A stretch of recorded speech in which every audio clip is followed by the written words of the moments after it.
Bosan bikin Indomie goreng gitu-gitu aja? Yuk ikutin resep ini, let's go!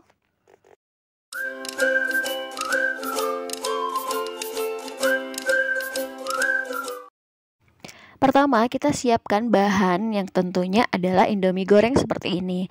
Nah, berhubung saya itu tinggalnya di Padang, kalau di Padang itu bumbu Indomie gorengnya itu nggak ada sausnya, jadi dia cuman kecap sama minyak seperti ini aja. Nah, buat teman-teman yang di Pulau Jawa kan ini bumbunya dilengkapin sama saus. Saya juga bingung ya kenapa bisa begini. Kenapa Indomie goreng ini bikin dua versi yang ada saus sama yang nggak ada saus. Mungkin teman-teman yang nggak ada di Sumatera Barat ataupun yang di luar Pulau Jawa bisa komen di kolom komentar. Kalau di daerah teman-teman gimana? Ada sausnya atau enggak? Nah, bahan selanjutnya di sini saya siapkan 2 siung bawang merah dan 1 siung bawang putih, kemudian ada 1 butir telur dan ada beberapa butir bakso. Nah, bisa diganti juga dengan sosis ataupun udang. Di sini saya siapkan juga ada cabai merah dan juga ada seledri. Nah, teman-teman yang suka daun bawang bisa ditambahin juga sama daun bawang. Terus saya pakai 3 lembar sawi hijau seperti ini. Teman-teman bisa tambahkan juga wortel ataupun toge. Nah, ini akan kita iris dulu. Tring, jadi deh. Nah, kita lanjut masak. Kita panaskan minyak goreng. Nah, ini digunakan untuk menumis. Kemudian kita masukkan bawang. Bawangnya akan kita tumis sampai layu dan harum. Nah, kita aduk-aduk seperti ini. Kemudian setelah harum dan juga layu, kita masukkan juga irisan cabai merahnya. Nah, di sini teman-teman bisa juga tambahin cabai rawit kalau misalnya teman-teman mau lebih pedas lagi. Nah, terus ini kita aduk-aduk sebentar. Terus kita masukkan telur. Nah, ini telur kita pecahin. Nah, kayak gini. Terus ini akan kita orak-arik. Aduk-aduk terus. Nah, setelah masukin telur, kita masukin juga protein yang lain, misalnya bakso, sosis, udang dan lain-lain. Nah, kebetulan karena di sini saya pakai bakso, saatnya kita masukkan bakso.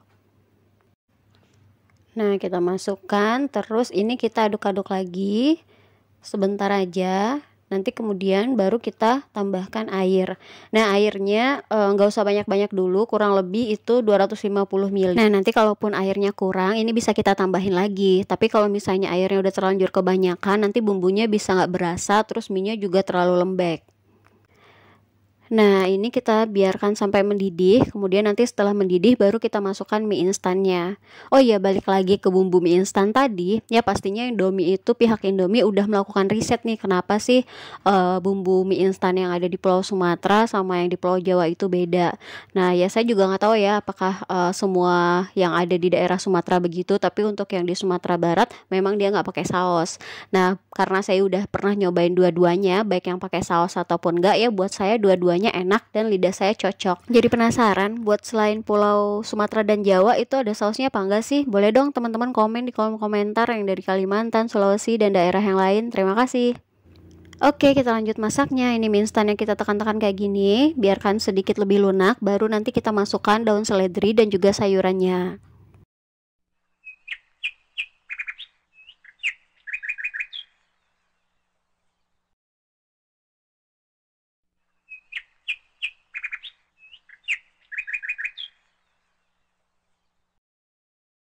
Lanjut kita masukkan daun seledri, kalau yang pakai daun bawang juga langsung dimasukin, terus juga ada kita masukin sayuran, semuanya ya. Nah, terus kita masukin bumbu mie instan. Nah, ini semuanya dimasukin juga, seperti ini. Nah, ini kemudian kita aduk kembali sampai tercampur menjadi rata. Nah, ini akan kita masak sampai airnya menyusut. Jadi buat teman-teman yang airnya kurang, ini bisa kita tambahin. Terus ini akan saya tambahin saus lagi. Jadi ini boleh di skip ya buat teman-teman yang gak suka pakai saus. Terus ini kita aduk-aduk lagi dan kita biarkan sampai airnya menyusut. Nah, ini kita tes rasa dulu. Nah, kebetulan di sini saya masih agak kurang garam, jadi saya tambahin sedikit garam. Ataupun nanti teman-teman bisa tambahin garam, gula lagi. Kalau misalnya rasanya udah pas, berarti nggak usah ditambahin lagi.